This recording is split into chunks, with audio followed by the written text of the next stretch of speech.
Assalamualaikum warahmatullahi wabarakatuh. Madayaw ug maayong adlaw kaninyong tanan. Magandang araw sa inyong lahat. Sa ating mga kababayan sa iba't ibang panig ng mundo, ako ay nakikiisa sa inyong maligayang pagsalubong ng bagong taon. Ang taong 2024 ay sumubok sa ating katatagan at humulma sa atin bilang isang sambayanang naninindigan para sa katarungan at kaunlaran.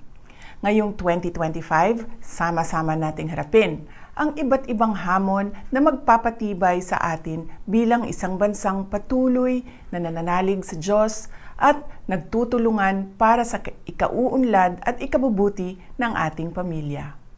Sa ating pagsalubong sa bagong taon, ako ay nagpapasalamat sa inyong walang sawang pagmamahal sa bayan na ipinamalas ninyo sa inyong pagsusumikap, pagtitiis, at pagtsatsagang magkaroon ng mas magandang kinabukasan. Magpabilin ako nga nahiusa kaninyo sa inyong mga pangandoy alang sa kauswagan ug kalinaw. Atong atubangon ang bagong tuig uban ang paglaom nga ang tanan natong mga kalisod ug mga paningkamot sa ngadtong-adtong makahatag og positibong kausaban. Ang lahat ay para sa Diyos, sa bayan at sa bawat pamilyang Pilipino.